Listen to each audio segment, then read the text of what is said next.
Internet, I'm HamsterBomb. I'm Zach. And this is HITBOX, the gaming podcast where we like to talk about gaming.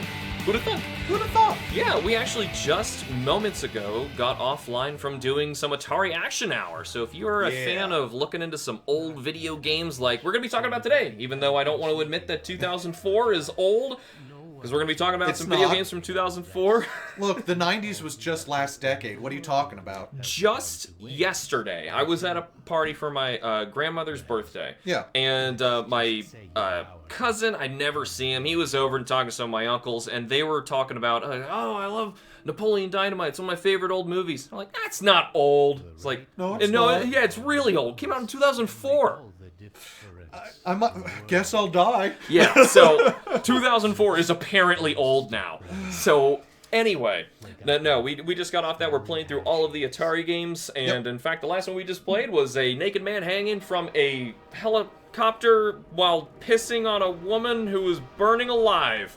Atari's a wild time, man. You gotta join us for it. Anyway, oh my God. Today we're going to be talking about 2004, and 2004 is a really good year again for video games, and it was kind of hard for us to weed stuff down. It's a phenomenal year, yeah. Yeah, there's some really good stuff to play this year, and we're going to try to narrow it down. What we tend to do is try to pick a few games that we want to give a lot of time to, yes. And then other ones, even though they're really huge for the year, we're still just going to say that it happens, because we've kind of already discussed the series, or like there's not as much that we have to say about it. Yeah. Some of them, we'll definitely have to elaborate a bit upon, but a lot of these sequels are just refinements. And unfortunately, again, this is another one of those years. We're still not at the point where everything is releasing globally. There's a lot of big stuff that Japan is getting this year. So if you think about what we actually had in the West to play in 2004, it was the 2003 list for the most part. Yes. So this list, really, we were playing in 2005. Because we're looking at the release of two different handheld consoles that really released for us in 2005. And that is the Nintendo DS and the PSP. Heck yeah. Yeah. PSP. Actually, I don't think we have any PSP games on here to talk about. Not really. The only one I thought about mentioning was Daxter, but there's not really a whole lot to say except Well, for me, I like the PSP, but it's just basically like a lesser form of the PS2 you could just take on the go, which was mind-blowing in 2004. The idea that, it has a disc, and it's not using cartridges, and it's portable, the UMD disc is a brilliant idea. Yes. And people would actually make, like, DVDs and stuff for those, too. It wasn't just... Yeah, so it's like everything that you love about the PS2, the DVDs and the games, but you can take it with you, and of course you have to rebuy your movies and stuff, and they kind of look like crap, but they work. Honestly, though, on that screen, though, they don't look bad at all. It actually looks and runs pretty good. Comparable to a new TV. I'm sure whatever your TV was in 2004, it probably looked awesome. Oh, well, it looked awesome. Yeah, that's really it for the PSP. I mean, there's a few titles eventually that we might talk about that comes out for it that are noteworthy, but for the most part, Sony is at its best on its home consoles for the most part. Nintendo, on the other hand, oh man, this is a winner. The DS. Now, I remember when this came out, I think I even pre-ordered this console. Oh, wow, I got it right when it came out. In fact, that's how I got Metroid Prime Hunter's First Hunt. The demo cartridge for playing Prime Hunters, which wouldn't release for years. Yeah. Oh, man. Talk about a bad time. But I distinctly remember, I was so excited to play with stuff on this. Messing around with PictoChat and all the other things that you could do with the DS, the touchscreen. Going into that sad aisle at Toys R Us. These are the games I get to choose from? There were, 4. Yep. Mario, Super Mario DS was ported to it. We will talk about that later. And there was a couple other no-name things, and then there was the noteworthy thing that scared all the parents away from the console. Sega's fault, I believe. Feel the Magic. Have you heard of it? Oh yeah, Feel the Magic XXXY. Yeah. It's basically WarioWare. It's just funny mini games and stuff. Yeah. But the cover shows a woman in a bikini. Yep. And it's a game with a touchscreen, and it doesn't take much imagination to think what the game actually is, and of course it's not that. No. So it just made people in the West, start avoiding this console when it already had nothing to play on it in the beginning, but...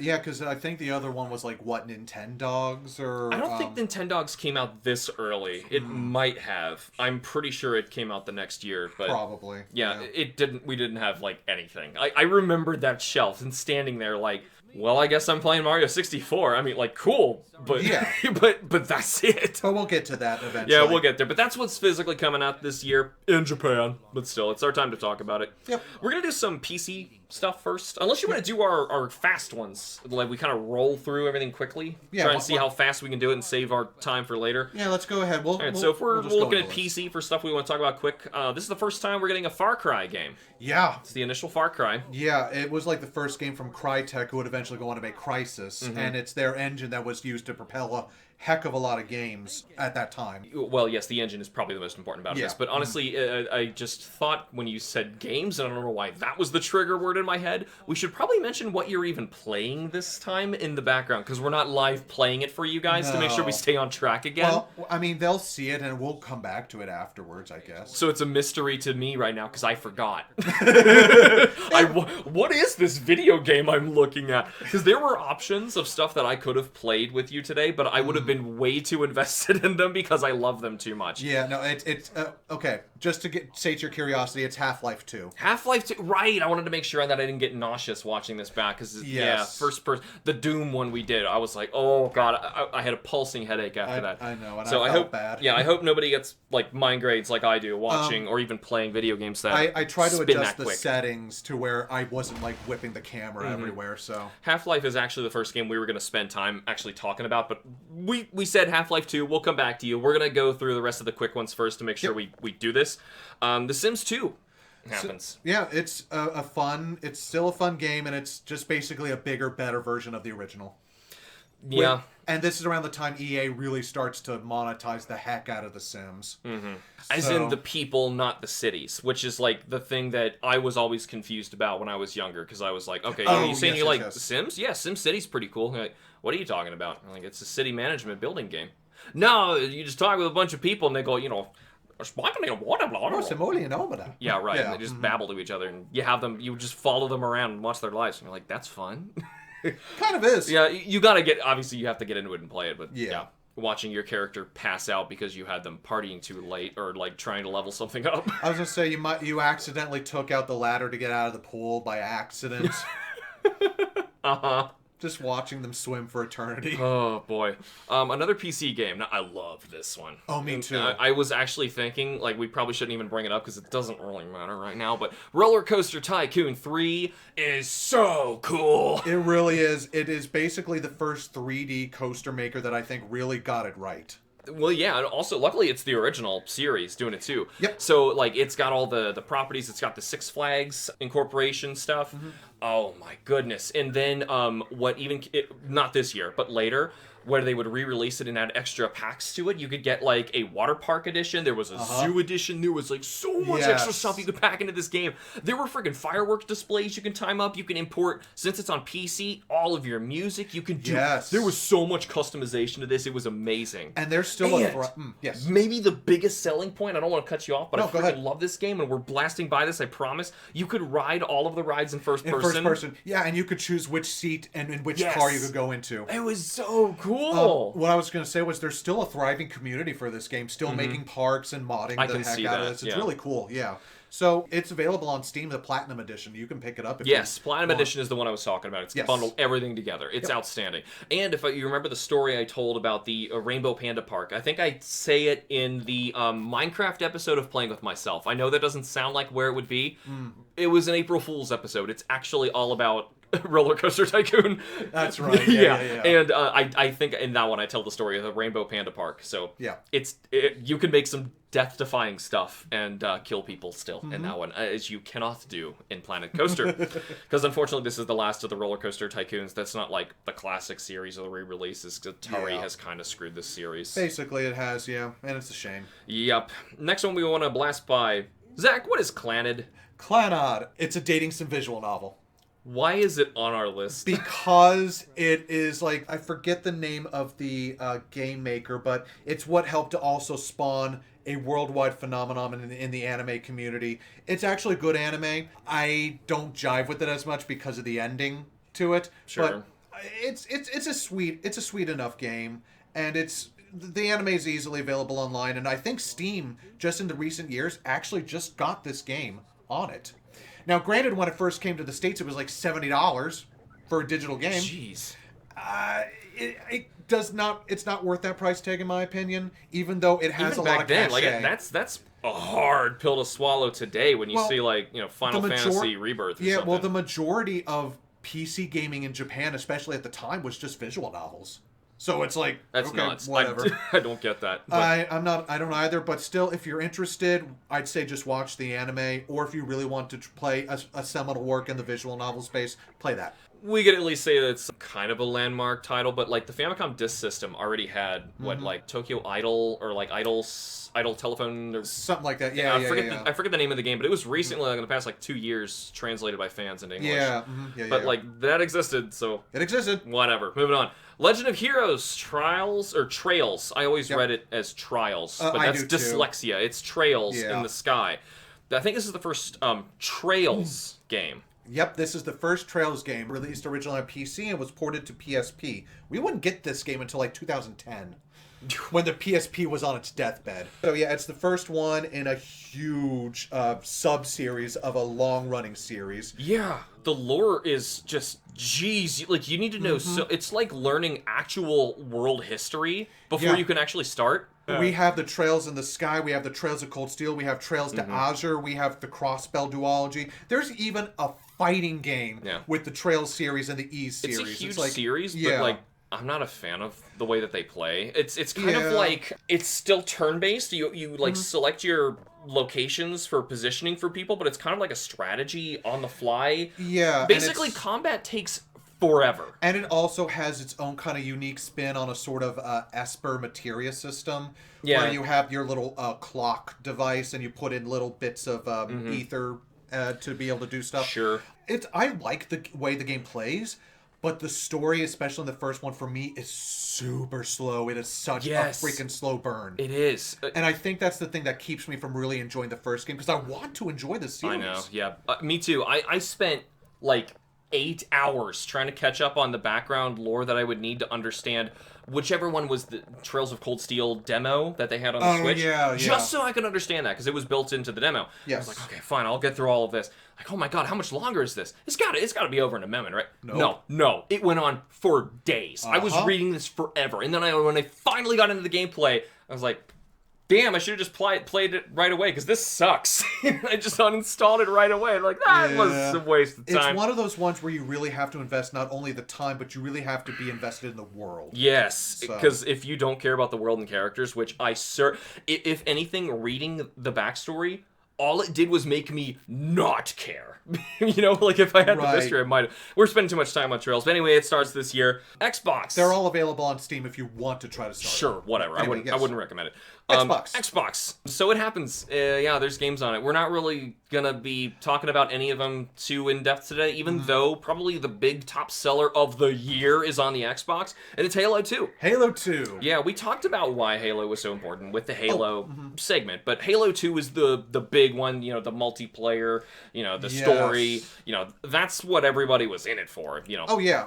This it's like the birth of the LAN parties too. Yeah, I was gonna say this is the one where Chief was supposed to finish the fight. Yeah. Which took a whole console generation before he got to finish that fight. Uh-huh.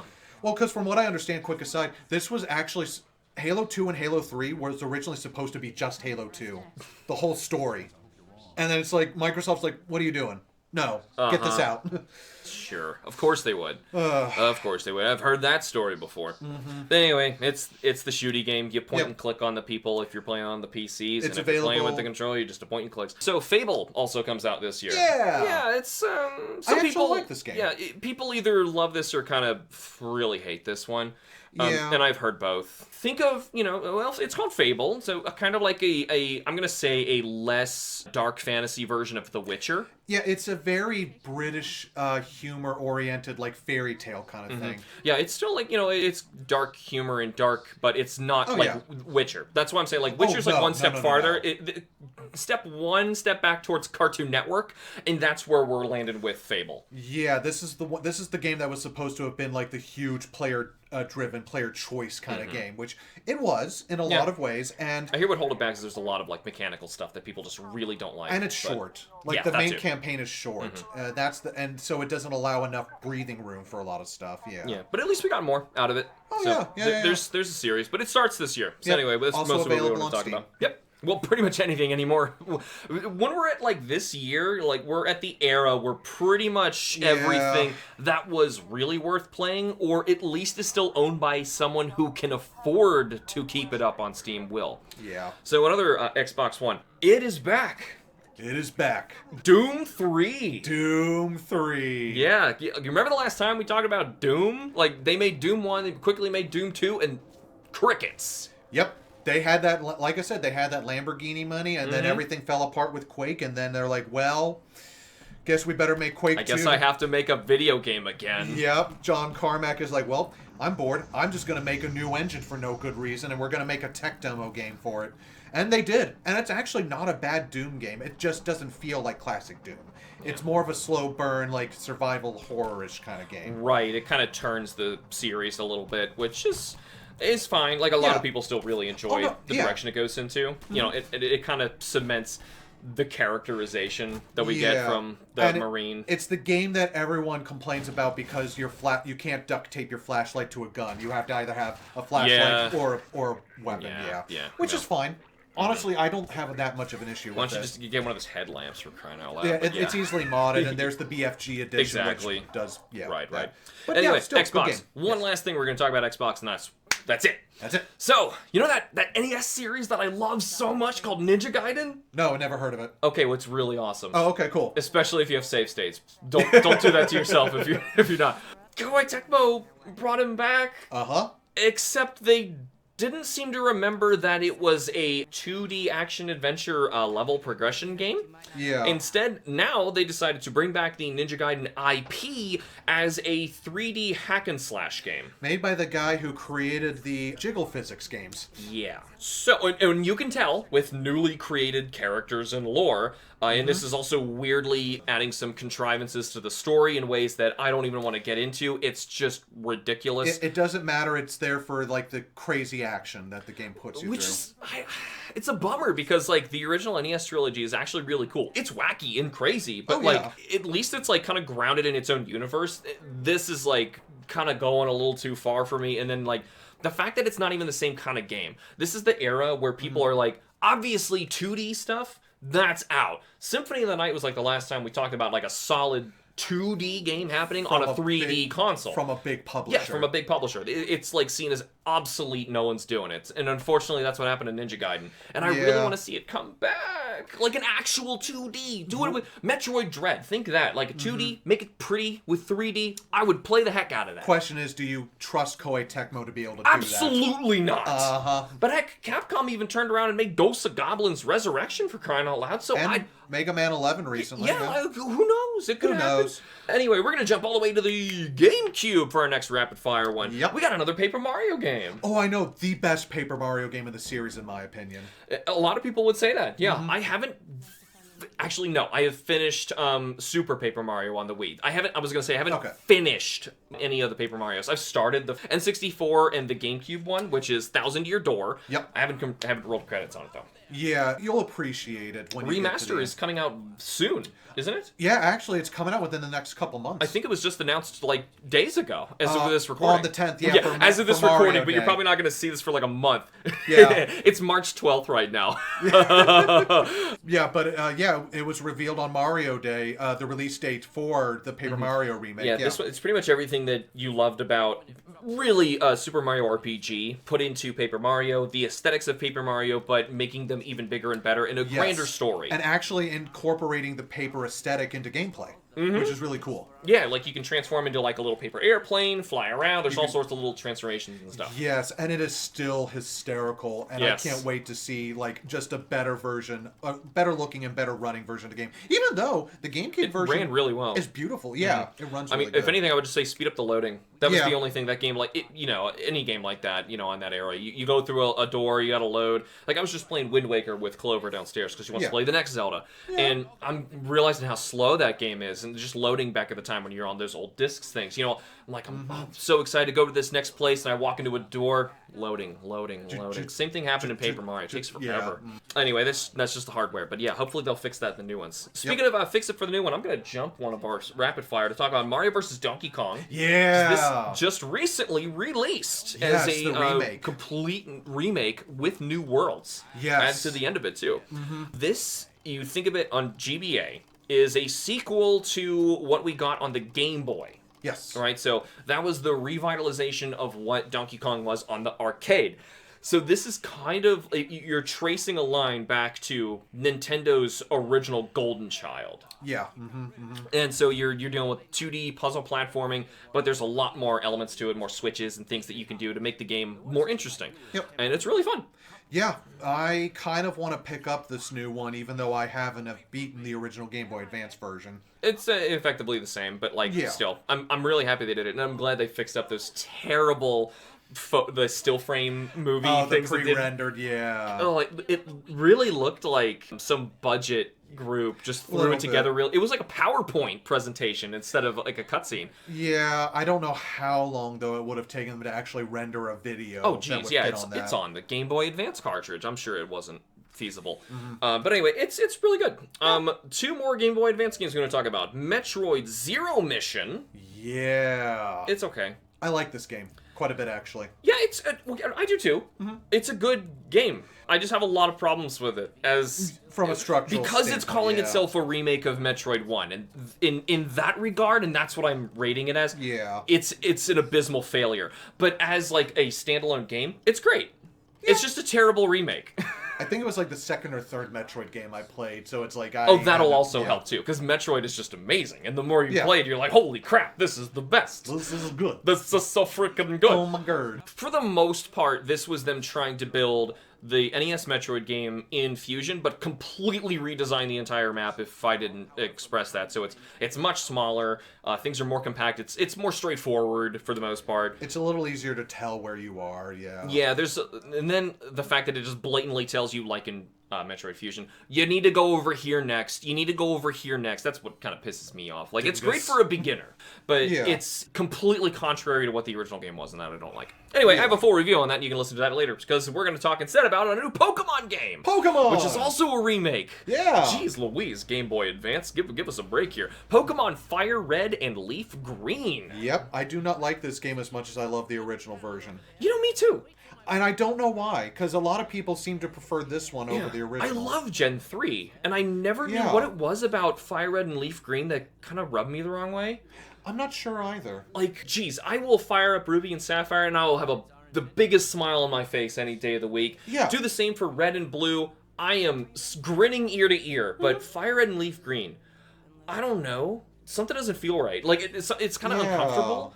Like, it's trying to make it modern, but at the same time, like, I could still, and even back then, on the same console, the Game Boy Advance, I was playing Pokemon Red and Blue. Yeah. So I had no reason. That might have been it. Yeah, I had no reason to do that, and also, like, I kind of really liked the sounds and the look of it, too. Yeah. Upgrading it, like, the Gen 3 Pokemon were made to look like that. Like, there's a reason that the new Pokemon look like absolute trash. They weren't thinking about how it's going to look when you crush this little thing down to a sprite. It's got to be recognizable and iconic. Yeah. The new Pokemon don't freaking do that. But, like, when you do that back in, like, Ruby and Sapphire, they could start to make them look a little bit more organic and realistic. And now you do that in Fire Red Leaf Green, the entire game kind of looks weird. It doesn't feel right. Yeah. Yeah, so I'm not sure. It's still good. I still really like it. Oh, yeah, no, I'd say if between the two, if you've never played the older Pokemon games, I would probably say, if you can find it, get the Game Boy Advance version. Good luck. Yeah. So the reason this was made, because this is the first time Pokemon started making remakes, and this is going to make a horrible trend that children are just not going to get over, because every single time we get a new one, like the joke was always like, we need Gen 3 remakes because they made the Heart Gold Soul Silver remakes of Gen 2. And they're like, oh, we need the Gen 3 ones next. And no, we don't, because now we have a problem. You think about the reason this game even exists is because there was a trade link divide between Gens 1 and 2 and Gen 3. You could not actually trade between those games. The logic was completely rewritten so that Ruby and Sapphire could function. So they had to have a cutoff. So to make sure that you could catch all the remaining Pokemon, well, Pokemon Coliseum actually fills some of the gaps too. You know, it's like those are the Pokemon that are missing from Fire Leaf Green. Like, oh my god. Anyway, so you were intended to play Ruby Sapphire, Fire Leaf Green, and Coliseum, and then you could complete the Pokedex. And you basically have to abandon everything else previous to that point. And that's why it existed. It wasn't existing because people were like, oh, I want to play a remake of that game. Nah, man, you could plug that thing into the same console. It plays just as well. In fact, you hit L and R, and you could even, like, stretch the screen. It would look horrible, but you could do it. You could. Yeah, you could. So, like, it technically was updated for then. Yeah, but... With mild color updates, too. Honestly, though, I really don't have much else to say about this one. It's a trendsetter is really what it did. It started a snowball rolling down a hill that I think just had disastrous effects. Yeah, like the 4th gen remakes were made out of obligation because of fans whining. The only reason we got the Gen 3 ones were because of fans whining, and I think both of those games kind of suck. Like, they're just worse than their original. If you make a game that's worse than its original, like Zero Mission, that's why I don't like it so much. Fair enough. Anyways, let's move on. Hey, why is Xbox on here? You putting stuff in the stupidest orders. Oh, no, because those are the multiplats. Oh, you're right. I see GameCube, PS2, Xbox. You could play Spider-Man 2 on anything. Yes, you could. And you should have. I think this is the one that I referenced in my Spider-Man Playing With Myself episode as the one that I remember playing with friends of mine, where it was the one where you could actually swing around buildings in 3D space. And, you know, when you boot up a Spider-Man game, that's what you expect, and that's what you want. And this was finally giving it to you. Yep, this was the first one to give us a really cool open-world New York, a lot of fun missions, and an interesting enough story that set itself apart just enough from the movie it was based on. Yeah, and this is a licensed game.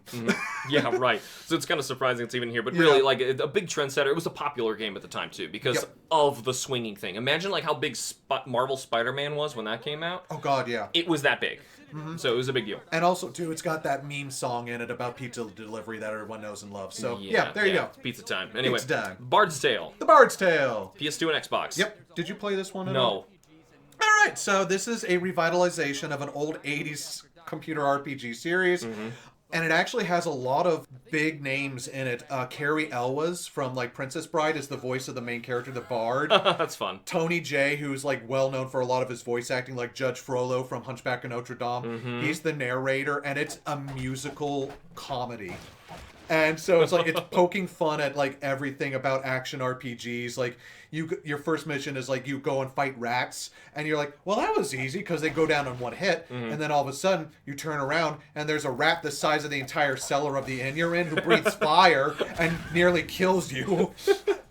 And it's stupid stuff like that, which I really appreciate. And it was the first game from In Exile, who would eventually go on to make and help revitalize and do more in the RPG space later on. It's funny. It's on PC too. Pick it up, play it. It's good. Cool. Yeah. All right. Last one we're going to try and fly through here is a new GTA game, Grand Theft Auto San Andreas. San Andreas. Yeah, this was a big jump. Oh my god, yeah. So even from, like, Vice City, this is huge. Weren't we just looking at, like, top-down up to this point, like, trying to drive around in a car? And yeah, like, in 2001... A failed racing game that turned into run over the people and try and get away from the cops game? Yeah, in 2001, we just had GTA 3. So we had the big revolution, but this is just basically that game...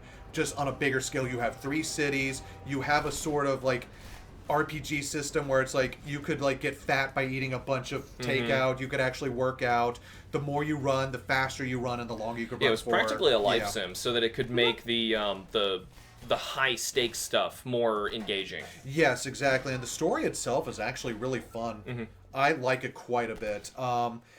I don't think you can get the original version anymore. It's not for sale. It's just the stupid... I thought they bundled the 3 PS2 ones together recently. those are the remakes. Oh. Those are the definitive editions. Right. And you can't even get the air original. quote definitive edition. And you can't even get the originals. They took down the originals. Forgot about that. Yeah. Yeah. So don't play those. Find another way to play the originals. We don't know how, but figure it out. You can do it. Just Google it. I trust you. Yeah, something will come up. Anyway, I think we've been watching Half-Life 2 this whole time, so yes, we should we have. probably talk about that. Oh, that's my a cool God. game. It is a phenomenal game. Yeah, talk about a game that had such an enormous impact when it came out, and it's been a long wait. From Half-Life 1 to get to Half-Life 2. Especially then, too. From 1998 to 2004. Mm-hmm. That's a long time. And I just found out, like, in one thing I was looking up, Symphony of the Night took 3 years to make. Yeah. And that itself, too, back then was a long time for something to take... Yeah, that's actually a really long time. For something, to be in development and made in 6 years. Mm-hmm. Oh, my God, that's ridiculous. But it was worth the wait, I think.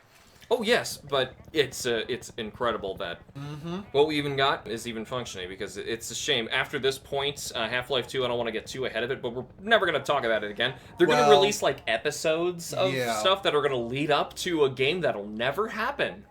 Half-Life 3.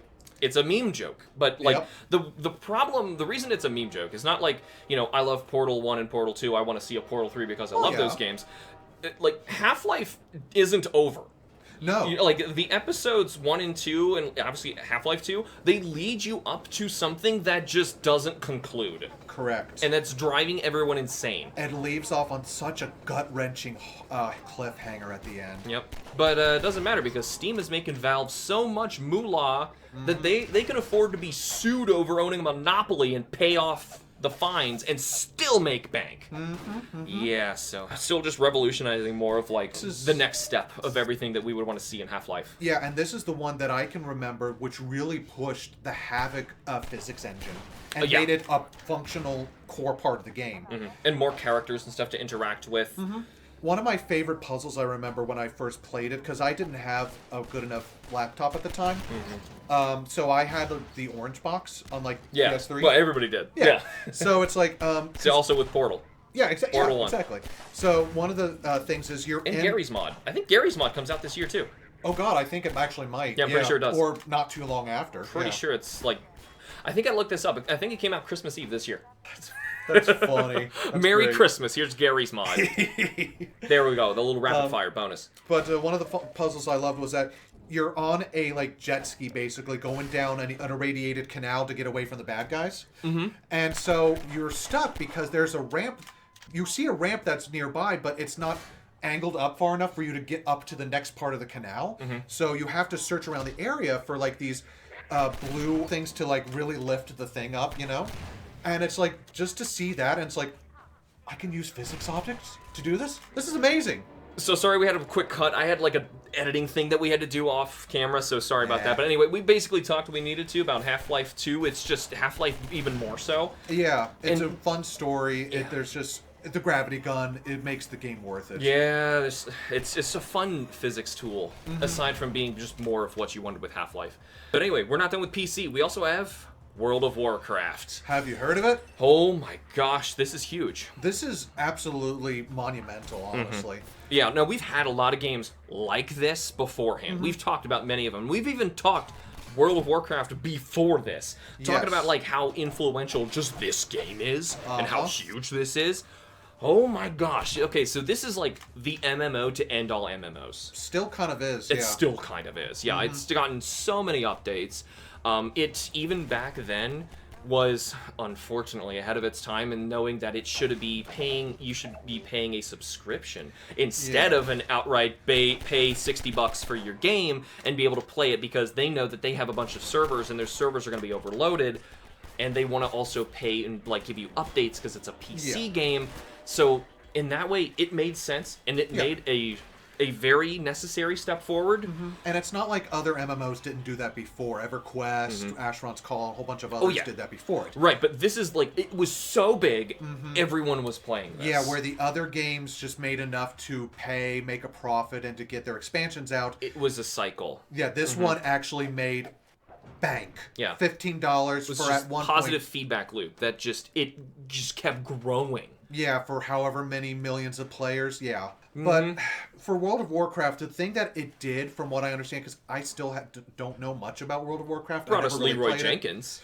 Well, I know the memes, yes. Thing that this one did that really helped it to earn its money and its place in history is that it made MMOs approachable. Yes. Whereas before, you not only had to already have the manual memorized. You're playing spreadsheets on screen too. It's nothing to look at. Mm-hmm. Yeah, this is very bright, colorful, cartoony looking. Yeah. Mm-hmm. And it could run on most computers too. Yeah, and the fact you didn't always have to party up in order to even be able to play the game. Exactly. You could actually solo it with any class and any combination therein. Tons of races, tons of classes. Mm-hmm. Yeah, so much you could do, so much you could explore and find. And it's already got its basis in a popular RTS series that already has a standing story that people are like, oh, I want to see what happened after the Reign of Chaos. It's like, I want to know more about what happened with Arthas. I want to know what happened, to this faction, that faction. And it's a convergence of so many things that really made this stand out and made it popular. Yes, it gave people enough so that they could also have their own positive feedback loop of just being interested in one little thing in the gameplay, or their friends are playing this and then they get hooked into it because the story's interesting, or they want to level this thing up and they want to go do these raids, and now they're part of a group, and there it goes. Yeah, so it luckily was the first one that I think was able to spiral into success by using this winning formula and being the one to do it. So PC, we got one more winner to talk about here, and it is kind of known as the godfather of indie games. It really is. I don't really know of many other indie games before this that have near the cachet or reputation as this one does. Cave Story. Now, if you play Cave Story today, it looks nothing like what it used to. Nope. It has been updated and updated and updated. It's a new game now. But still, the main idea is this is a game built by one person who was basically just releasing their own developed game on the internet. Yep. And wow, that is such a novel concept for 2024. Everyone freaking does this. So it's really cool that we can go this far back. The Nintendo DS hasn't even released in the West yet. No. And we're seeing the actual advent of indie games. So Cave Story itself is also really well done. It really is. Now, I do kind of really hate some aspects of the game, but just to look at the good parts of it, like I said, this is one dude. The music is awesome. Oh, the music is it's what so stands well out. done. Yeah, and also I really love the leveling up of the gun system. So you can get hit. And think of like a 2D puzzle platforming Metroidvania. Yeah, kind of exploring a large world. Yeah. You have multiple weapons, and when you get hit, you will level down. And if you level down, your gun gets weaker. But the more you hit enemies and you grab the dropped experience, you will level your gun up to a max of 3. And it will get even better. So you're encouraged to never get hit. But it's a positive feedback loop. Exactly, and then some weapons have a lot of kickback. So much so that you can actually fly by shooting down. I know, I love that. The machine gun, when you get that, it's just so much fun. Yeah, it's a lot of fun to play. The story's miserable. I actually really liked it. It's miserable in my opinion. I amended my sentence.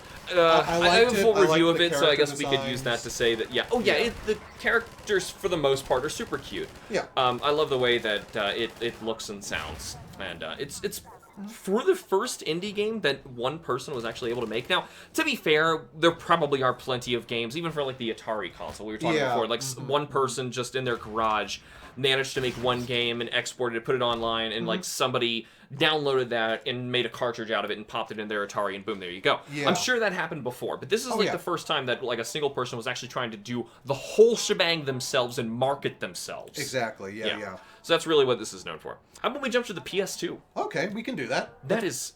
Oh, man. Now we're really starting to hit some big ones. Yes, we are. Metal Gear Solid 3 Snake Eater. Snake Eater! Bum, bum, bum. I love this game. Wow. Everything that I wanted Metal Gear Solid 2 to be, and I love Metal Gear Solid 2. Oh, I do too. But this is, wow. This is Kojima kind of giving everyone what they wanted, but still doing it his way. Exactly, yeah. And for that, I still think this is my second favorite Metal Gear game. I think this is big my words. first. Really? Yeah, if it's not this one, it's the first one. Ask me on a different day. It'll be the first one. Today, it's the first third one is my favorite. I mean, I've got it behind me right now. I was thinking Ghost Babel might be my second. It is incredible. I gotta try that. I did review that too, so you can check that out. But anyway, in Snake Eater, there's a huge tonal shift. We're no longer in the mechanical industrial zones. We are now in the jungle. We are catching and eating animals. We can get injured and have to pause and go in manually, pull out bullets. We have to wrap our wounds with bandages, stitch ourselves back up. Otherwise, we will take incredible damage and not be able to heal our way back up to max. Yep. Yeah, and I think the change in theming, like you said, instead of like a near future espionage action thriller, we go for more of like a spy movie from like the 70s. James Bond 60s. is obviously the theme they're going for with the intro. And it's dude, that slap bass when you're like in caution mode and like the whole timer's ticking down till you don't get caught. That just sticks with me. That evasion takes forever in this game, though. Oh yeah. That really kind of. There are a few things that do kind of bum me out about this one that just don't play so well. But for the most part, it's really great. Like, unfortunately, if you know what you're doing, this is the most indestructible a snake has ever been. Yes. You can just run straight into anything, guns blazing, and you'll be fine. Yep. Which really goes against what Metal Gear is. And I mean, sure, you can turn the difficulty up, but I played it with the difficulty turned up when I played it my first time, and I thought it was kind of easy. I actually had trouble with it on hard mode. Really, sure, I died, but at least I did die, because I was still realizing I could just run up to people and shoot them like crazy. On replay, this game is so easy. Like, you know the layouts already, it's so easy. That's why there's a European hard difficulty option. There is also later going to be a subsistence version of this where it has a new camera, so it's no longer just like emulating what the top-down stuff did. And same we would get, I don't think we actually ever got this with Metal Gear Solid 2. So it's really just 3 getting this, where like and this is the way that I played it. You probably did as well if you played like any modern version of the game, where you can move the camera wherever you want. You still have the option to switch it back, but I didn't even know that was an option, so I never even did that when I played it. I think I did it in the very beginning just to see it, and I was like, no, I'm not doing that. This is why, because that game, I don't think it was quite built with that camera in mind. No, and that's another thing that makes it a lot easier. Because once you can see someone from farther away, you can try and get a really good sniped shot with a silencer, and what are they going to do? And it levels out the playing field because their senses are just as good, if not a little bit better than a Metal Gear Solid 2 for the enemies. They are. Because you have camouflage now. It's another huge aspect to the game. And you need to manage what your face paint and your body camo looks like so that you can blend into your environment and try to hide, because they are much better at finding you. Yes. Another big aspect is the story this time. We are no longer playing a Solid Snake. Again, it's like a running gag with him. You never get to play a Solid Snake unless it's 4, and you get what you wish for, gosh darn it. But instead, this is a prequel game, and we are playing as Big Boss before he is Big Boss, and the story of how he becomes that person, and what would turn basically just a normal soldier into a tyrant. Yes. Yeah. And it's heartbreaking. Yes, it is. Oh my gosh, this game can, it'll bring you to tears. It's strong. Honestly, it really recontextualizes a 2D trope. Like, I actually care about Big Boss now. When I look back at the older Metal Gear games, like the original ones, I feel that person now. Yes, exactly. Yeah, see, like, because otherwise you would say, okay, why would this guy who used to work or be allied with the United States government would basically be this war criminal mastermind, dude who's making an army with child soldiers and, like, the Oilix thing. What, is he just trying to take over the world? He's just a generic villain. But no, Metal Gear Solid 3 not only humanizes him, but you fully understand why he is the way he is. Yes. You spiral down with him, and it's great. It also has some of my favorite boss fights in the whole series. Yeah, character-wise, they might not be as memorable, but the actual fights themselves are really fun, with multiple ways to actually beat them. I have reviewed this as well. I don't want to spoil anything if you haven't played it, so just do that yourself. I've also reviewed this next game. Wow, what a year for games, huh? If I've reviewed this many of them. Yeah. In fact, there's more coming up that I already have on my list to review, but we're going to talk about Monster Hunter. Monster Hunter. On PS2. It's the first Monster Hunter game. It's a game. Yeah. It's okay for what it is on PS2. This is awesome. Basically, Sony was trying to get together with Capcom, and they were saying, okay, we need to encourage people to play PS2 online. They're not doing this. We have to sell this feature. They made several other games, too, where they were trying to encourage this, and pretty much all of them flopped, except for Monster Hunter. And Final Fantasy XI. That's true. Yeah, Final Fantasy XI as well. Yeah, so I forgot. Final Fantasy XI, I don't know if that was part of that original pitch. It was, yeah. Okay, I just know the other stuff, you probably never even heard of it. But Monster Hunter, the reason that this stuck was actually not so much the multiplayer, even though nowadays what really sucks is there are exclusive monsters and whole areas and things that are locked off to multiplayer, and you can't play them unless you're connected to the server, which doesn't exist anymore. So there goes that if you wanted to play any of the original Elder Dragons on the first game. But the thing is, the first game is the first game. Now, Monster, I'm dealing with this community nowadays. Nowadays, it's flooded with a lot of teenagers and kids who don't seem to understand when I'm saying, no, I promise the older games were harder. It's not because I played them first. They're actually harder. You go back, 4 is easier than 3, which is easier than 2, which is easier than 1. And that's saying something. Freedom Unite especially is freaking hard. Monster Hunter 1 is crazy hard. Yeah, because you let me have the controls, and I played around a little bit. The controls did not make a dang lick of sense. No, everything is so messed up. Yeah. And then it didn't help that the next time that we played Monster Hunter was on the PSP. And God, now we were talking, the PSP is cool, but man, those controls suck. Oh, like, for pretty much anything that I've played on it, you have to claw the damn thing with, like, both hands to play it properly. And the reason why is because it doesn't have a second analog stick to be able to actually do what needs to be done. Right, well, also, it's kind of flat, you know, so it doesn't comfortably fit into hands. Ergonomic-wise, Exactly. So in Monster Hunter on PS2, to get back to it, you actually have to attack with the analog stick. The buttons instead are, like, flipping through your menus, like, side to side, as if it were an analog stick.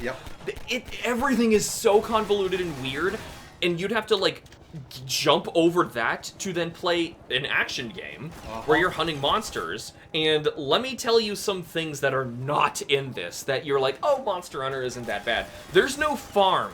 Okay? Nope. If you want, say, a potion, you need to work for it, son. You need to go out there on a quest where it's, say, like, easy. So I would intentionally farm, like the Velocidrome, the first large monster you fight. And just go out and run laps in the Verdant Hills, and nothing respawns after the first time. You have to go a whole new quest in order to get the stuff to come back again.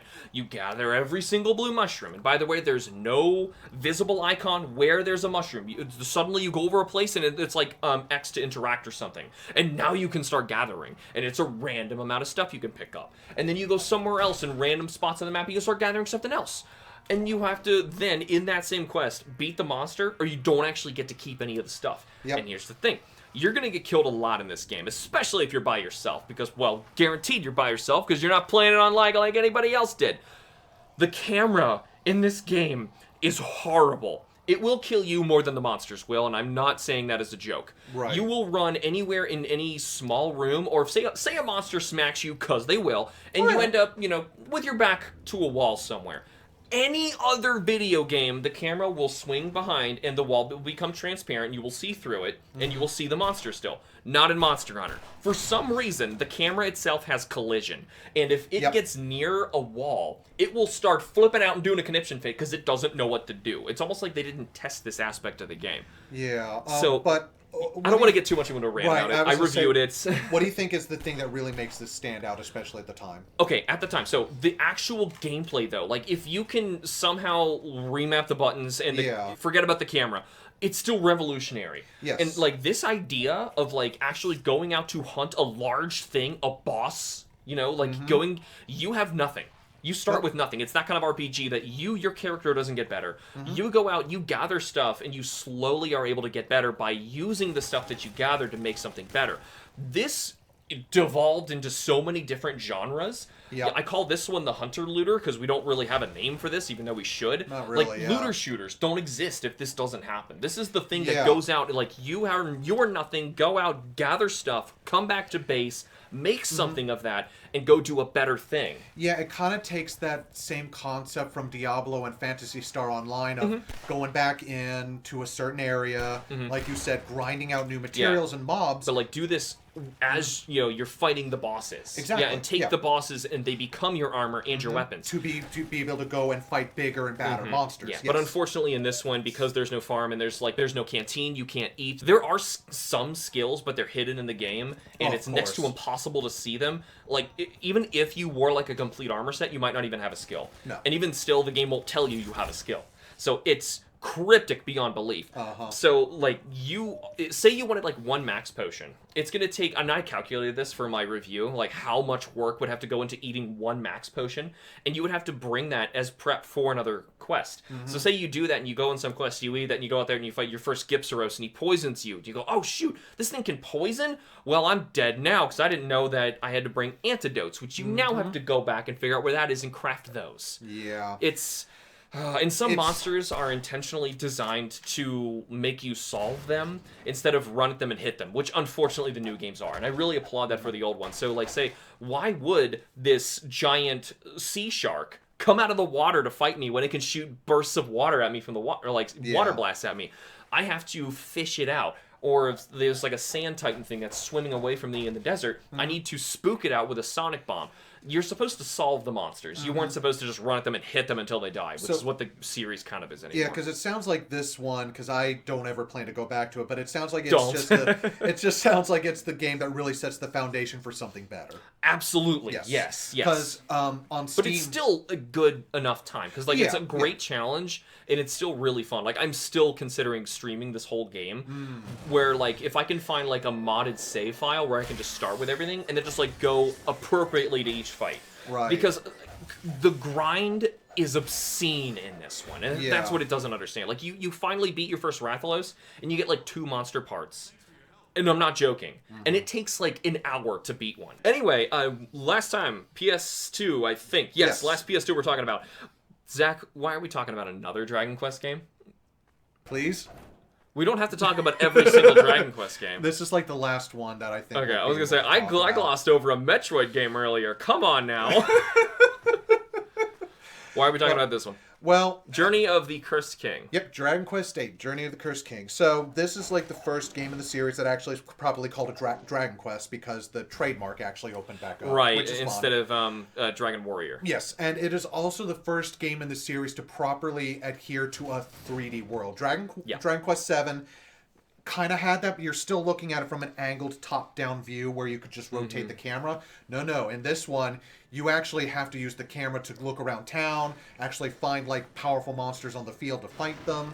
The story is really good. I think, in a way, it's a step up from the 7th game because it focuses on just 4 characters as you're in your main party, instead of, dealing with time travel and all that. Yeah.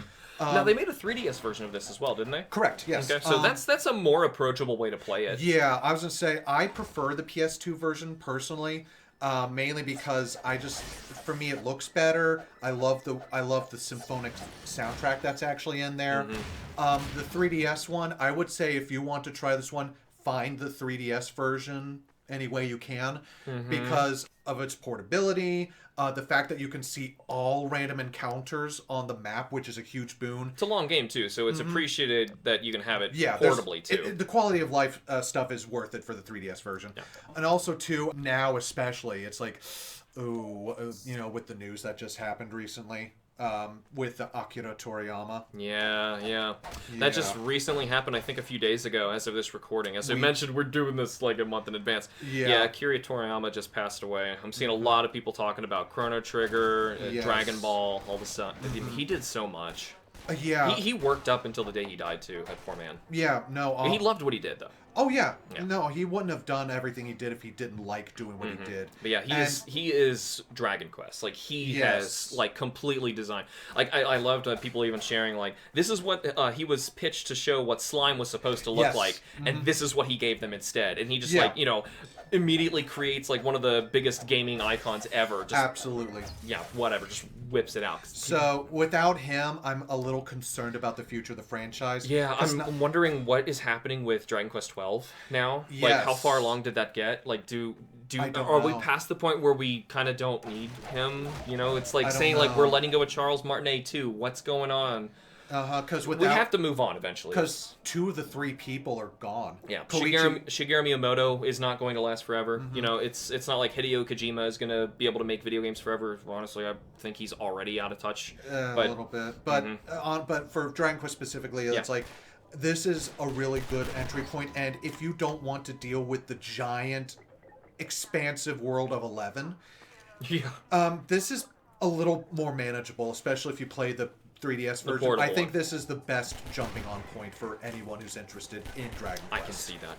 So and I think that's about the last one to talk about. And this is just Japan getting it as well. We should mention. Yes, yeah, this is coming out in Japan first. Yeah, in 2004. We don't get that until 2005. Which the reason at least we do. I'm surprised that we even do. Exactly. Well, I think the main reason it sold well, last thing, is that it was bundled with a demo for Final Fantasy 12. Ooh, that's how you do it. And people were like, Final Fantasy 12? Yeah, I'll buy a Dragon Quest game, whatever the heck this is, just to try 12. It's like. Great time to actually get people into playing this, because up to this point, it has really been Japan's thing. Yeah, and we only just got the NES games and just the one PS1 game. That's it. So, that's all I've got on that one. What are we looking at next? GameCube! 2 of the best games on the freaking console come out this year, Zach. Ooh, those are big words. Oh, man, yeah. So, let's talk about Metroid Prime 2. Echoes. Oh. Yeah, the pointless subtitle. I don't know why they did subtitles, but still they did a subtitle for 3 Corruption as well. But whatever. I was hoping you'd say Echoes as well, and then I could have made an Echo joke. Echo. Yeah, sure, whatever. it doesn't even mean anything. No. Kind of, sort of. Sure that there's like a dual world thing, but whatever. Yeah, the echo of the true world. Yeah. So this is one of those. I'm going to call it an NES sequel, where it is designed specifically for the player who has beaten and mastered the original one. Yeah, this game is hard. Not only is it hard, it assumes from the get-go you understand everything about the first one, and now it's going to start making that stuff one step more, and even, like, you have to grapple with now ammo on your beams. You have to deal with, like, a constant, effective, poisonous environment, jumping between portals to go from one level of one world to another. It can get really confusing. I still get lost in this game. In fact, the last time I did this was on a randomizer. I think you even joined me for a random episode. Yeah, I did. Yes. Because I think at one point you had to have me help you with the Boost Ball Guardian, I think. Yeah, well, it was a randomizer. Yeah. Oh, no, you're talking about when, another time when I just played it. Yeah, okay. That was like... That's right. Zach, that was like 8 years ago. I still remember it, and I still had it. Yeah, it was so hard. I remember playing the game up to that point before, and I was like, I could never get past this boss because it was so hard. I'm going to start the game over. Get up to that point again, like, I'm going to find more energy tanks, and it just never happens. Nope. No, max energy tanks you can have before the Boost Guardian is 4, I think, and that's if you backtrack. It is hard. But yeah, so it's a very hard game, but it is a very rewarding one when you get to it. Yeah, it's so I really love it for its quirky, crazy design. It's creating that next step evolution for Metroid that you can do in 3D space and trying to figure out how do you like one up Metroid Prime, which was effectively perfect. A perfect version of like a 3D Super Metroid. Like you can't just do that again. How do you make a Metroid Prime 2? You do it by trying to completely rediscover what can Samus explore in a 3D environment. How do you do that? By splitting the entire planet into 2 parallel dimensions and hop between them. Now this further convolutes the map because now you're jumping between 2 different worlds, and sometimes you won't be able to see that there's a blockade in like the light world version of one thing that you were working your way to, and oh shoot, now I have to go all the way back around here in the dark world and so I can get back over here again. You beat certain bosses to try and get the light back to fuse everything together and fix this whole planet because wow, it's a mess. But a part of me almost kind of wishes instead of two versions of the same map, we just focused on one map and like focused more on interconnectivity or interactivity maybe. Well, there is a lot of back and forth that you can like affect one world by messing with another. Yeah. And that I really like. I wish there was more of it. There's actually not enough. I think. Yeah, I think that's to justify probably, it. Another thing that I think kind of hurts the game was the fact that they tried to make everything, because it is dual world like this and you can get lost so easy, they tried to make everything so condensed, and it's like the main hub world is a giant donut shape, let's say. It's like a big circle. It's a and you can branch. Yeah, it's a hub and spoke system. Yeah. And since you can branch from that, everything kind of, like, you could easily, like, get turned around because you won't recognize that you're standing in one place in another version of the world. And that's what screws me up. Yeah. Maybe if the map, which is already amazing, that thing can run on the GameCube, because emulators just spaz out like nobody's business if they try and do the Metroid Prime map. But doing that with, like, light and dark at the same time, that would really be the solution. But still, it's a load of fun. It adds it basically creates Dark Samus out of the ending credits 100% of the first game, and tries to create, like, a running, like, its own story. Like, this is when Metroid Prime becomes its own thing. Yeah, it tries to create another recurring villain aside from, like, Ridley or Mother Brain, which is thematic for this sub-series, It's my least favorite of the Prime trilogy, but the Prime trilogy is amazing, so... That's the thing. Now, GameCube, speaking of amazing sequels... Speaking of... I would even say NES sequels of the kind of games that, like, somebody has completely mastered, and you have to somehow make a sequel of a super creative game for them. Yeah. Pikmin 2. Pikmin 2. Oh, I love this game. This is my favorite Pikmin game. Yeah. I need to play 4 before I make a call on that. But 4 is really good. Yeah. But it has just enough I have just enough little problems with it that make me just adore Pikmin 2. That's fair. So, what on earth do you do to make a sequel to Pikmin? Pikmin, you landed on a planet, an alien planet, air quote alien planet, and you lost parts of your ship. You need to work with the Pikmin in a real-time strategy in order to send commands to your units and actually be on the ground and fight with them, as opposed to being like an omnipotent, any other real-time strategy game. Yeah. You actually are down on the ground with the little troops fighting all sorts of monsters and trying to get your ship parts back together so you can escape the planet. Now, so it's kind of arcadey, and that's its thing. What on earth do you do for a sequel? So instead of having a day limit of you dying and running out of oxygen after a certain time, now you can stay as long as you want. Day is really, like, the only thing that made, like, a day scary in Pikmin was the thought of losing Pikmin to sunset. It wasn't really that you were going to run out of days. You had plenty of time. You had 1 day per part, for crying out loud. Right, because in this one it introduced 2 new types of Pikmin that really could only be found under, There's 3 new types of Pikmin, my friends. Yep. Yeah, they show you 2, but there's 3. In fact, that third one doesn't even come back in Pikmin 4. Pikmin 4 does not even have all of them. But before even that, the big thing now, how do we get people back to this planet, and what do we do? Your ship is functional, right? Okay, so now you are immediately sent back to this planet. You don't even get to see your family. Nope. You're sent back to this planet in order to gather money because your company is now in boatloads of debt. While you were gone. Why? Because their new employee, Louis, was sent on his first ever job to deliver a bunch of expensive pick carrots, and he supposedly got attacked by a ravenous space bunny. And they were all eaten. Oh no, and now they had to take out a huge loan to pay this off. They literally take your ship that you just worked so hard in the last game to rebuild, and they sell it in the first minute of the game. Olimar. Don't even get to see your family. He drops a bottle cap, Olimar does. Yep. And it was supposed to be a souvenir for his son. The ship gobbles that up too and says, money, money, money, and it starts repaying off the debt. The president goes, whoa, you gotta go back there. Bring me treasure so we can pay this debt off. So now you're going back to this place. You have infinite days. And instead of worrying about your time is now all about how do we get all of these treasure pieces. So now it's like creative puzzles. Lots of monsters to fight. The game is way more treacherous than it was the first time. And you are actually going to the same places in different seasons, in different things. They're completely different. Like, you'll recognize where you are in some places, but it's totally different. And the big thing is caves that get added. Yep. So when you go into a cave, not only are you being introduced to new Pikmin that you can only get down there. White Pikmin run faster, and they are poisonous. Yep. Purple Pikmin are fat and do stupid damage. Oh yeah, they're boss killers. Yes. Oh, they can slaughter bosses. But if you want to get 100% in the game, you're going to need 100, so you probably don't want to fight with them. So, not only that, when you go down in here, you're getting some new Pikmin. You are dealing with a randomly generated map every single time you go to a new level of a cave, and time stops in a cave. So now the game is completely flipped on its head. So no longer is this a race against time and efficiency. Now it is survival. And strategy. And strategy. So now you look at this place, you see like where everything spawned. As soon as you get to a new level, you need to figure out where the treasure is. You have a radar. You need to poke your nose forward, see if certain enemies might have it. And then even say a catastrophe happens, you can reset, because the game is auto-saving between every level that you go in the cave. Reset the game.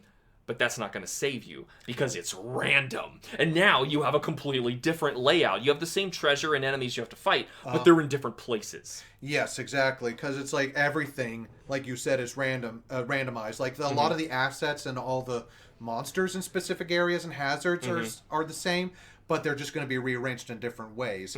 And so, like you were saying, the whole point is, how do I get these Pikmin to survive long enough to get to the bottom of a cave? Yes. And not only to take out because there's a boss down there, but to get the treasure back out as well. Yep. If you can't lift that treasure, you're leaving it and you're coming back again later. And you've got to go through that whole cave again and take as many Pikmin as you can down there again. Right, because there's no way to gain Pikmin down in a cave. Right. You are just watching those numbers drop. So even if you're losing only like 5 to 10 each level, you might think you're doing well until you realize there's 12 levels, and then you get to a boss, and it just, like, starts destroying you. And there's only very rare replenishment spots, I like to call them, where it's the flowers where you can throw certain colored Pikmin in and, like, repurpose them. The spotted ones. Yes. Yeah. So there are candy pop buds that will change colors. If you toss in a bunch of, like, 5 Pikmin, you get 8 back. Yeah. And then there are white and purple ones, and if you toss them into those, you just change colors. You don't gain any. Right. The only way to actually gain a Pikmin down there is by getting a Bulbmin. Yeah. Which are new and only in Pikmin 2, and I freaking love them. They're disturbing an orange type of Pikmin that we will never see what it actually looks like, because it is a parasite. Yes. And this parasite wants to be eaten by Bulborbs, and when it does, it then grows inside of their body, plucks its own flower outside of the back of them, and takes over their brain. And then, like, a mother one leads a ton of tiny ones behind it, just like you lead Pikmin.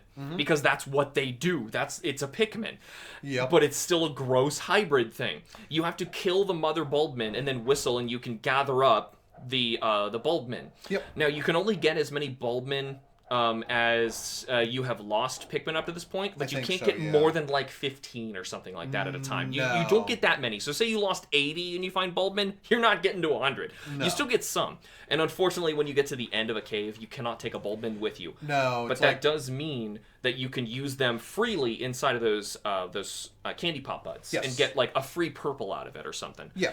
Also, a Bulbmin resists everything. Oh, and they're aggressive little buggers too. You might want to hang on to them. They basically have the stats of every Pikmin minus purple and white. They don't get poison damage. So they can still destroy poison stuff, but they are not going to poison something when they eat it. Right. So still, there's like so much to the game. You can have every type of Pikmin on you at once. Yes. This is something you cannot do in the other games. You're limited to only 3 at a time. And that also plays into the strategy, because before you go into some of these caves, it'll tell you what hazards are down there. Yeah, it'll say there's electric stuff down here and there's water.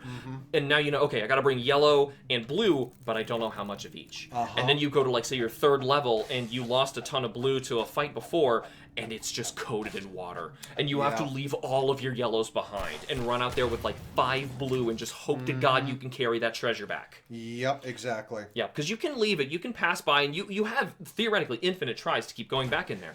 So the game can be as hard as it wants, and it can be as random as it wants, and have infinite replayability, and it is always interesting. And I think that's probably why this one isn't exactly my favorite. It's because of the random nature. I would just get screwed over quite a bit by sometimes the output that the game would give me. I'm like, I'm surrounded by water. I can't, and there's no way for me to get this. Okay, reset, there's always a way. There's always a way. So typically, like, even if it is something like water, there's always like a ledge or something to walk your Pikmin over or toss them over. I found that out later. Yeah, the randomizer will never actually screw you. Instead, the levels are set up to intentionally make it tougher. Right. It's actually the most video gamey of all the Pikmin too. You can start walking forward, and out of nowhere, a bomb rock will fall from the sky, unprovoked, and blow up your entire squad. Yep. trip just because you're in a cave and there was a cave-in or something, and it's like, oh, okay, cool. You can even make up excuses. Since it happens every single time, you know, it's like the NES, you walk under a stalactite and it always falls. You know, it's that, but it's happening on the GameCube. Yeah. But still, this is one of my favorite GameCube games. In fact, it might even be my favorite GameCube game, and Metroid Prime is on this console, my friend. Oh, wow. So is Twilight Princess. And Eternal Darkness and Resi Remake and all that. Holy crap. I love this game. And I recently streamed the entire thing, all treasures, with you guys on my live stream series, which you can go check out. Shameless plug. In fact, because of that, I checked how long ago it was that I reviewed the first Pikmin game, and it has been a hot minute. So I think I'm going to be reviewing Pikmin 2 soon. In fact, they probably have already seen that by the time this came up, and I haven't even sat down to write it yet. Isn't it weird how time works? Anyway, we have one more game to talk about here, and it's the one that we talked about first. Super Mario 64 DS. Yep. Okay, so we already talked about Mario 64, but there's a lot that they added into this. Yeah, we not only do we get to play the game again on the DS, like with new control. We should probably start there. Yes. Yeah. So yes, this game originally moved around with an analog, and now you're using a D-pad, and that is problematic. You can also use the touchscreen to rotate Mario and make him run. Yeah. So you could do that instead, but I never was comfortable enough with doing that. I would do it to, like, fine-tune his positioning before a run that was particularly precarious, but not... Yeah, I couldn't imagine myself doing it during, like, Bowser's levels, where you're just over a pit. No, it's a little tough for that. Some people still complain that the controls are the worst part of this game, but like everything else, I'd say this is the definitive Mario 64. Yeah. Outside of those controls. If it was made with like the 3DS in mind instead of like the DS, like if they held off on it. Oh, if there was an update for the 3DS. But yeah, this was intended to be a launch title to get people to buy the new DS. Oh yeah, because it's playing a 3D game. Yeah. A handheld. A handheld 3D game. This was amazing. I was so excited when this came out because this was mind-blowing. And not only are you playing Mario 64 in, you know, a 3D on portable console with 2 screens with a map on the bottom, there are mini games bundled into it. A lot of cute little mini games, and the famous Luigi Casino. Yeah, I was about to say cute, but yeah, it's like, hey kids, you having fun playing with Luigi? It's just blackjack or whatever, poker. I think it was poker. Yeah, it's poker. But for some reason, just because it's in a casino, people want to make it mean what they want. No, it means nothing. Yeah, it's a meme. But anyway, aside from that, the real big seller of this was the fact that there are now 4 playable characters. Yeah, so you actually start the game as Yoshi. Yeah, which threw me off when I first played it. It's like, oh, yeah, so you go to Bob-omb Battlefield and you begin this game as Yoshi, and you have to find Mario's cap. Yes. Yeah, and so you eventually open up a door that unlocks where Mario was locked away in the castle, and you've unlocked Mario. If you ever want to switch characters, you then go to these areas, which was kind of an unused part of the castle previously. Yeah, it was. There was stuff there, but not much, and they just kind of moved things around and added new worlds to this as well. So it's nothing was actually cut from the game. Now you can switch your characters. If anything, it might have been nice if you could have switched it in the hub world, like easier instead of running all the way back to those doors and going back, because it wasn't designed for that. I know that some levels had caps for specific characters. Like if there was a specific challenge you needed, you could actually get that cap and use that character. Right? No. So you would see that cap would be there. It'll like, okay, for example, so when Mario in Mario 64 saw one of those blocks that he would hit, and like he would smack it, and sometimes a wing cap comes out, or the metal cap comes out and he changes, or he'll be invisible. Now you will see that it will, like nearby there is an actual environmental tell, like, oh, I'm gonna need to be invisible to go through this gate, or I need to be able to fly over here. That tells you I need to be Mario, because Mario can fly. Okay. Wario turns into metal. Luigi goes invisible, and Yoshi, I forget. But Yoshi can already eat enemies and turn them into eggs and throw them just like in Yoshi's Island. They got that to work in 3D on the DS. Like, it's really ambitious. Where's our 3D Yoshi game, Nintendo? Oh, well, like actual 3D Yoshi game? Because I really like those 3D, 2D games. Like Woolly World, Crafted World. Yeah, they're good, but I want one that's, I'm with you there. Yoshi's Island difficulty and level design and all that stuff. Yeah. It is a really, really good game. I sunk a lot of time into this on top of that Metroid Prime Hunter's first time. This really was just showing off, like, you can actually control a game with a touchscreen, yes. and you can rotate and move stuff around. So that's why those mini games were so cool. You know, you're actually able to like play a game when you're like able to touch it. Like, we gotta go back. There's no such thing as a smartphone, okay? No, like, this is really cool. We had Palm Pilots, and that was the hotness at the time. Yeah, I had Snake on my Nokia brick, Heck and that was yeah, the coolest thing, okay? So this is the extent of actual interactivity on portable consoles. Not only did you have a portable deadly weapon, but you had Snake in the palm of your hand. Yeah, God, I remember, oh my God, an actual day when friends in high school were all bragging about their cell phones, saying like, "Oh, my phone can do this." They flips up his flip phone, and it like flips in different directions. One opens up and turns into a keyboard. Oh, look what my phone can do. And I'll go, "Yeah, guys, well check this out." I grab my phone and I throw it as hard as I can against a brick wall. It's like, oh, they all freak out. I pick it up and I call one of them. And then I finally had a justification for my Nokia brick. That's right. But anyway, it is time to give out awards. Award time. Yeah, it is time for the Game of the Year 2004. Zach? Yes. What is the best game of the year in your opinion? Let's see. The best game of the year, in my opinion, probably to nobody's surprise, Dragon Quest VIII. Wow. Yeah? Yeah. Wow. Yeah? I know it's a lot to take in. Dragon Quest? Take a breath in. Now, let's actually look at what you didn't pick, though. Because, like, I know, of course, you have favorites, but, like, that means not Snake Eater, not Half-Life 2. No. There's some big stuff in here that we passed over. Oh, yeah. I'm well aware. Yeah. It took me a while, and I'm like, do I really like it that much more than Half-Life 2? Yeah, I like it more than Half-Life 2. Snake Eater? Do I like it more than Snake? Yeah, I like it more than Snake Eater. Wow. Wow. Okay, so here. Okay. Which is your, like, in your rankings of favorite Dragon Quest games, how high does this one rank? This is like 2 or 3. Okay, so it's really high up there. Yes. Okay. Yeah, absolutely. That's, what I was trying to get at. Well, yeah. Okay, I follow you. Yeah, no, despite the fact that so many phenomenal and game-changing games came out around this year, I think it was also the fact that not only was this progression not only for the series, but it was just something comfortable, and it was something that, like, yeah, you could it's get a lost cozy in. RPG. Yes, exactly. And, you know, we didn't have a lot of those back then. Not really, no. I mean, I just talked about 2 games that I love this year, and they're both brutal. Yeah, exactly. They're brutal. So, and also, too, like I said, love the story, love the characters. It goes into, again, some really dark places. Like, a lot about family and about worship and, like, what it means to actually hold to your ideals and stuff. And it's like, oh, okay, cool. But, yeah, I think, for me, it's the best game of the year. But what about you? What do you think is the best game of the year in your opinion? This is hard. Yeah, it's a really hard year because I really love a lot of these. As I said, I reviewed a lot of these games, and if I review it, I usually like it. Yes. You know, otherwise I have just words to have with it. But Pikmin 2 is so goddamn amazing. And see, that's what blew me away, because I thought for sure you were going to go with Metal Gear Solid 3. I thought you were going to go with Metal Gear Solid 3.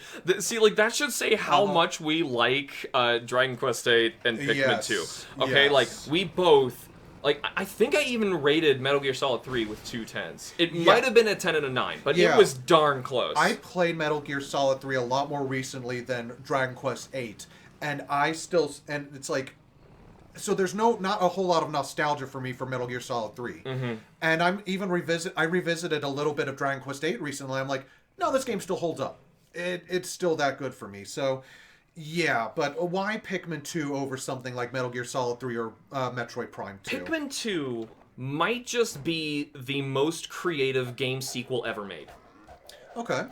Everything, like, it's almost like if I was looking at Pikmin 1, I would be stumped. What on earth do you do? This is Shigeru Miyamoto at his most creative already. How on earth do you make a sequel to Pikmin 1?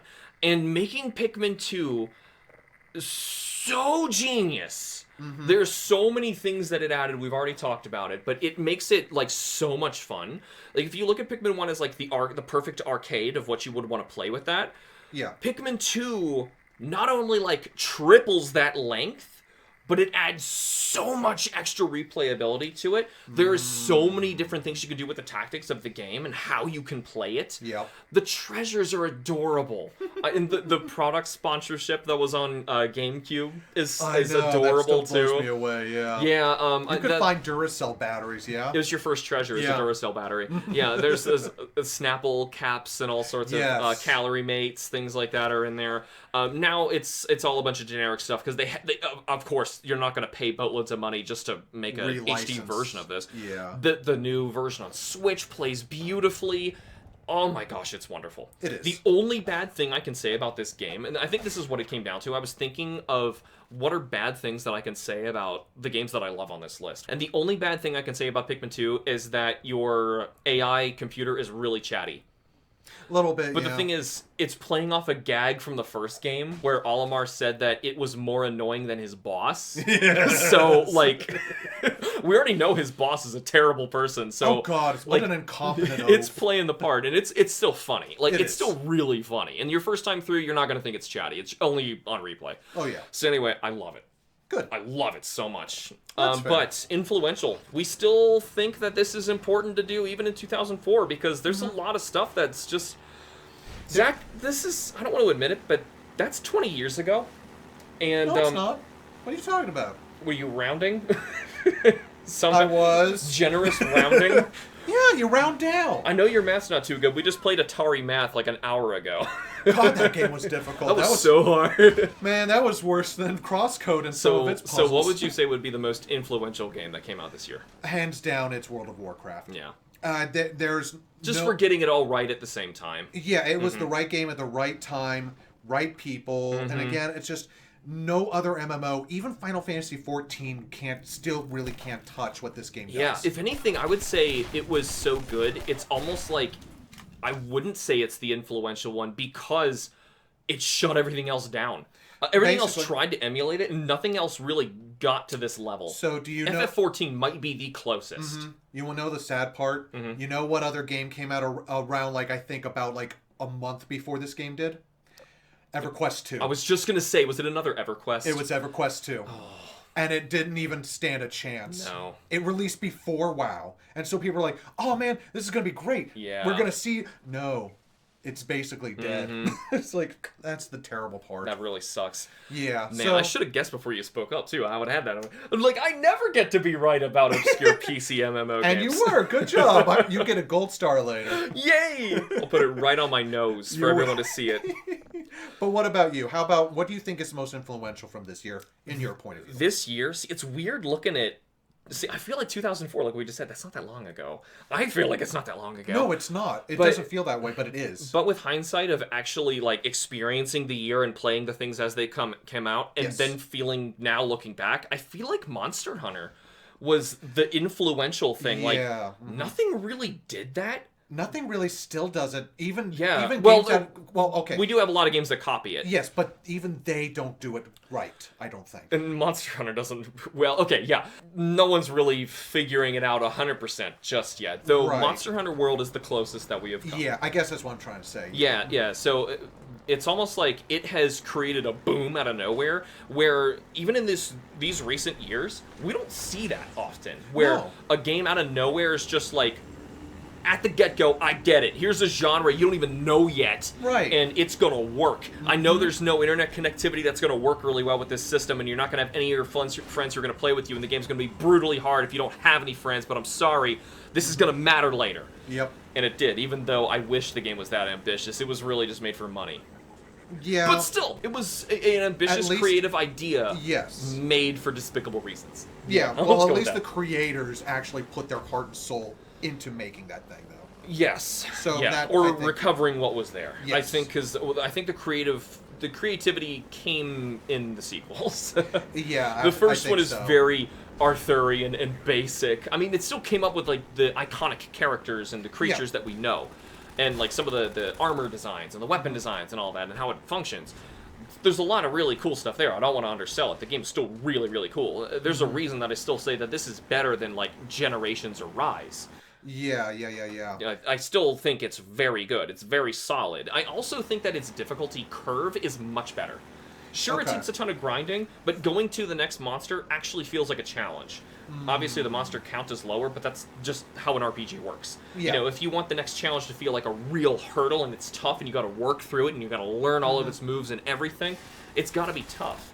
And the new ones they think the monster count is where the game quality is at, so they try to overload it, and it kind of ruins it. Once you get to Iceborne, eventually, you'll see that happen. Everything it's monotone at that point. Okay. But anyway, 2004, big year. A huge year. Like, this is one of those years that Metal Gear Solid 3 came out, and we both just completely ignored it in our awards, okay?